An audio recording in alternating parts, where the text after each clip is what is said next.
Cognitive learning, creative thinking बहुत ज़रूरी है, उसके बगैर नहीं चल सकता। अगर आपको अपनी क्लास में वीडियोस दिखानी पड़ती हैं, जिंगल्स दिखाने पड़ते हैं, please use the opportunity and do that. If you have to sing songs by yourself to teach them, please don't hesitate in doing that. अगर आपको पिक्चर्स के साथ करना पड़ता है, आगे I will show you a few examples next half में, जिसमें how I am implementing all the social and digital media strategies in my classrooms. ठीक है, वो कुछ प्लेटफॉर्म्स भी हैं, वो आप लोगों को वो भी दिखा देंगे। इफेक्टिव कम्युनिकेशन के ऊपर हम लोग ये सारी की सारी बातें कर चुके हैं। आपका मैसेज कैसा होना चाहिए, स्ट्रेस मैनेजमेंट होनी चाहिए। एलिमेंट्स इफेक्टिव कम्युनिकेशन के क्या हैं कि it should be very practical, should be concise, should be factual and it should be persuasive. अगर मैं यहाँ पे बात कर रही हूँ और मैं स्टैग्नेंट हूँ और मैं आके स्लाइड्स पढ़ के चली जाती हूँ, किसको इंटरेस्ट होगा? नहीं होगा, आधे से ज़्यादा लोग सो जाएंगे। मुझे क्या करना है? मुझे अपनी ऑडियंस को एंगेज रखने के लिए खुद पार्टिसिपेट करना है, इंटरैक्ट करना है ज़्यादा से ज़्यादा उनके साथ, और उसमें आपकी नॉन वर्बल कम्युनिकेशन की बहुत ज़्यादा इंपॉर्टेंस है। कभी भी प्रेजेंटेशंस में इट इज़ सजेस्टेड कि आप एक जगह पे स्टैग्नेंट ना रहें। Your hands, your body should have a very proper and persuasive उसकी मूवमेंट होनी चाहिए। जो सबसे इम्पॉर्टेंट एलिमेंट है जो मेरे लिए, ये की एलिमेंट्स मैंने किसी किताब से, रिसर्च पेपर से निकाल के यहाँ नहीं डाले। ये वो वाले एलिमेंट्स हैं which I as a communication expert believe that they are the keys. ये बेस है किसी भी चीज़ की।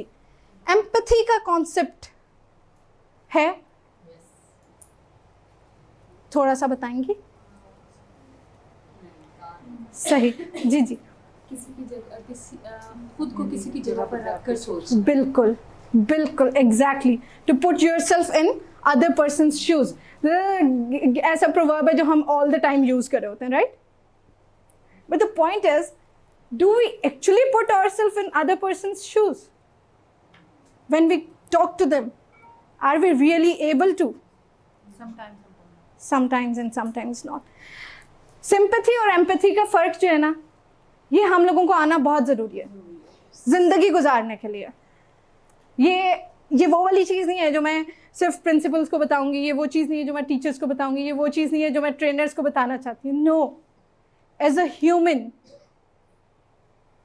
हम सबको एम्पथाइज करने की ज़रूरत है एक दूसरे के साथ। एम्पैथी का कॉन्सेप्ट समझने की, उसको अप्लाई करने की बहुत ज़रूरत है। हमें पता चलता है कि जी किसी जानने वाले के हाँ कोई डेथ हो गई है, ठीक है, so what we do is, बहुत अफसोस हुआ, अल्लाह ताला मगफिरत करे, दुआ, ठीक है। एंड इट सीम्स इन, मतलब अफसोस होता है बट इट्स ओके, राइट, चल जाता है। बट जब मैं एक्चुअली एम्पैथाइज करूँगी ना, तो I believe as a person, I believe that I want be able to say a single word. अगर मेरी फ्रेंड के घर पे किसी की डेथ हो गई है एंड आई नो कि she was very much attached with that person, चाहे वो उसके दादा थे बट वो उनसे अपने अब्बा से ज़्यादा क्लोज थी, ठीक है, तो और I know that how big this loss is for her, तो मेरे पास वर्ड्स नहीं बचेंगे कुछ भी कहने को। मैं कैसे कहूँ कि हाँ ठीक है सब बेहतर हो जाएगा? कैसे हो सकता है for the person who has just gone through such a big loss, ठीक है जी। एम्पैथाइज करना बड़ा ज़रूरी है। जब तक हम एम्पैथाइज नहीं करते हम लोग दूसरे की सिचुएशन को समझ नहीं सकते। इसके साथ ही आई ऐड के बैकग्राउंड का मार्जिन कैसे दे सकते हैं। बैकग्राउंड का मार्जिन, दो तरह के बैकग्राउंड्स हैं ना। हमारे कोलीग्स हैं, एक हम सब लोग जो हैं वो शहर से आ रहे हैं, लेकिन एक दो कोलीग्स हैं जो शायद किसी गांव वगैरह से रोज़ ट्रैवल करती हैं, आती हैं, लेकिन वो वहाँ रहते हैं, माहौल का फ़र्क है, तो उनकी कुछ आदत शायद हमें ना पसंद हो, ठीक है। But rather than gossiping about their attitude and their any habits, हम क्या करें कि हम ये समझें, इस चीज़ को समझें कि यार नहीं, वो she doesn't come from the same place as we do, ठीक है।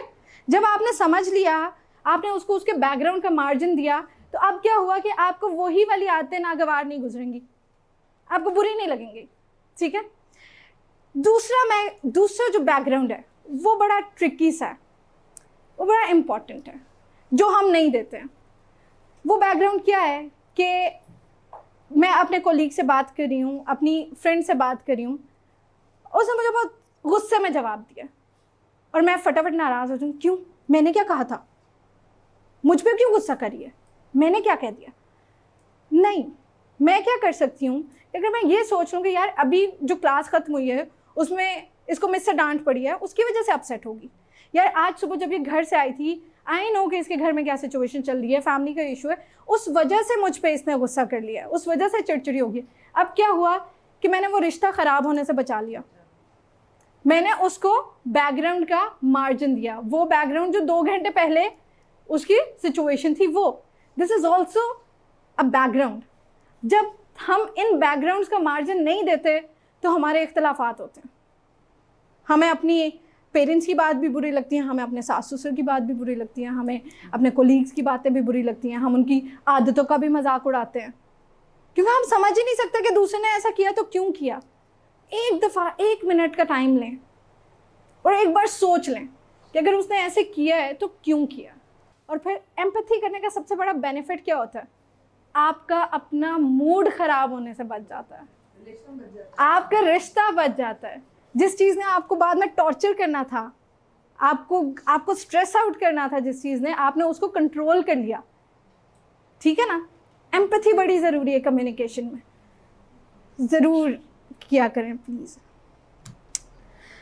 एम्पैथी करते करते अपने आप को इग्नोर नहीं करना आपने, बहुत ज़रूरी है कि आपको ये पता हो, आप आइडेंटिफाई और अंडरस्टैंड कर सकें दूसरे के इमोशंस को, लेकिन अपने इमोशंस जो हैं उनको भी इग्नोर ना होने दें।